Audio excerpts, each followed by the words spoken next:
حملہ کرنے والے ہیں۔ صدیق اکبر کبھی دائیں چلتا ہے، کبھی بائیں چلتا ہے، کبھی آگے چلتا ہے، کبھی پیچھے چلتا ہے۔ اس طریقے سے چلنے کا میرا مقصد یہ ہے کہ جب اگر خدا نخواستہ حملہ ہو تو اس کا سب سے پہلا نشانہ صدیق اکبر بن جائے۔ اللہ اکبر۔ میرے کریم آقا صلی اللہ علیہ وآلہ وبارک وسلم کو لے کر وہ غار ثور پہ پہنچے۔ حضور کی بارگاہ میں عرض کی، میرے آقا مجھے پہلے اندر جانے دیں، اس لیے کہ اندر سام، بچھو ایسے موذی حشرات ہو سکتے ہیں، تو کہیں ایسا نہ ہو کہ نقصان کوئی پہنچانے کی کوشش کرے۔ چاہتا یہ ہوں کہ پہلے میں جاؤں تاکہ اس کے حملے کا نشانہ بنوں تو وہ بھی سب سے پہلے صدیق اکبر بنے۔ حضرت صدیق اکبر سب سے پہلے غار میں داخل ہوئے۔ رات کا وقت تھا، اندر سے غار کو صاف کیا کہ رسول اللہ نے آرام کرنا ہے۔ پھر دیواروں کو ٹٹولا، حدیث کے لفظ ہیں، دیواروں کو ٹٹولا، ان میں سوراخ کو دیکھا۔ میں حضور کے قدموں پہ ہاتھ رکھ کر یہ حدیث پڑھ رہا ہوں، قربان جاؤں کیسا مقام ہے۔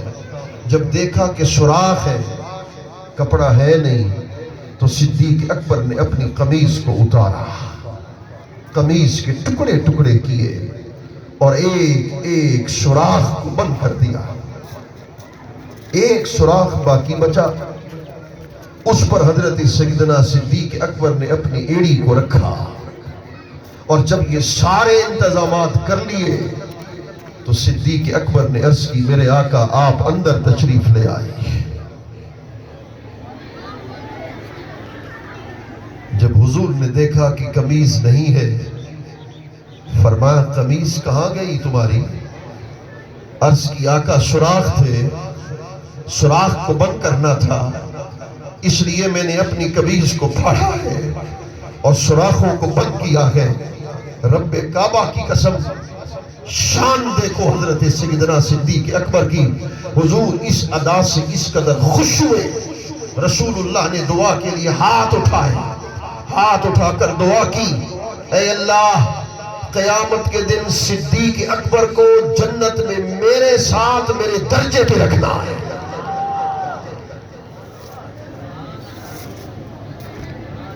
اللہ اکبر۔ میرے کریم آقا اندر تشریف لے گئے۔ حضرت سیدنا صدیق اکبر کی گود میں رسول اللہ نے سر انور کو رکھا۔ حضور آرام میں چلے گئے۔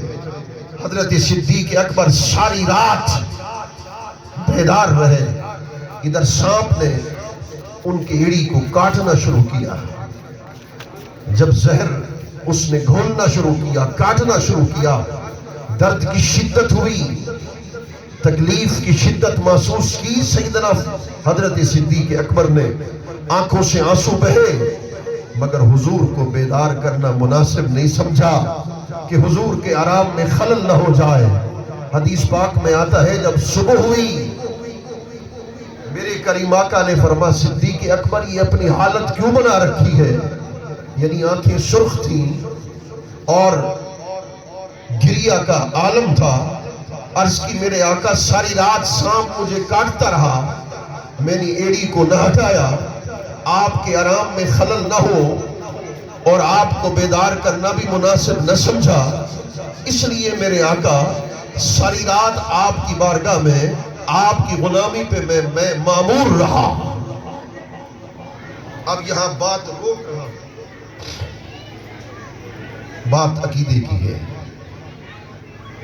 دشمن صدیق اکبر نے یہاں نقب لگائی معاذ اللہ، اور کہا کہ حضرت صدیق اکبر سازش کے تحت گئے۔ سازش یہ تھی کہ حضور کو غار ثور میں پہنچا کر اور حضور کی خبر کفار کو دیں تاکہ کفار حضور پہ حملہ کر دیں۔ آج تک ان کی کتابوں میں یہ جملہ لکھا ہے۔ اس قدر بغض صدیق ہے اس کا جواب میں دینا چاہوں گا۔ اللہ کے بندو کچھ سوچ سمجھ کے لکھا کرو۔ یہ کہتے ہو اس صدیق اکبر کے بارے میں کہ وہ سازش میں شریک تھے؟ خدا کی قسم غار ثور میں 3 دن اور 3 رات رسول اللہ موجود رہے۔ حضرت صدیق اکبر کا غلام بھی حضور کی غلامی کے لیے رہا، آپ کی زوجہ بھی حضور کی غلامی میں رہی، آپ کا بیٹا عبد الرحمن بھی حضور کی غلامی میں رہا، صدیق اکبر بھی حضور کی غلامی میں رہے۔ جو مصطفیٰ سے غلامی کا اظہار اس انداز کے ساتھ کرے کہ جان کی پرواہ کیے بغیر ساری رات حضور کی غلامی پہ رہے، اس کو سازشی قرار دے دو۔ نعرہ تکبیر، نعرہ رسالت، نعرہ خلافت، نعرہ حیدری۔ اللہ اکبر۔ حضرت سیدنا صدیق اکبر رضی اللہ تعالیٰ عنہ، اور سنو اللہ اکبر، ان ابی یحییٰ سمع علی ان اللہ لانزل من السماء اسم ابی بکر صدیقا۔ میں کسی اور کی روایت کو پیش کر دوں تو شاید نہ مانو، یہ راوی بھی خود حضرت مولا علی ہے۔ ابو یحییٰ کہتے ہیں کہ میں نے مولا علی سے سنا، میں ترجمہ میں کر رہا ہوں، دل سے سبحان اللہ آپ نے کہنا ہے۔ حضرت علی سے میں نے سنا، آپ نے فرمایا صدیق اکبر ابو بکر کے لیے صدیق کا لقب اللہ نے خود آسمان سے اتارا ہے۔ ابو بکر کو صدیق کا لقب خود خدا نے دیا۔ اللہ، جن کی صداقت پر نہ کوئی شک ہے نہ کوئی تردد ہے۔ اس یقول جب 3 دن اور 3 رات وہاں موجود رہے تو کفار غار کے دانے پہنچے۔ ان کے نشانوں کو دیکھ کر حضرت سیدنا صدیق اکبر رضی اللہ تعالیٰ عنہ نے عرض کی، میرے آقا یہ نشانوں تک پہنچے ہیں تو ہم تک پہنچنے میں دیر نہیں لگے گی، ہم تک پہنچ جائیں گے۔ حضور نے فرمایا لا تحزن، غم نہ کر، فکر نہ کر۔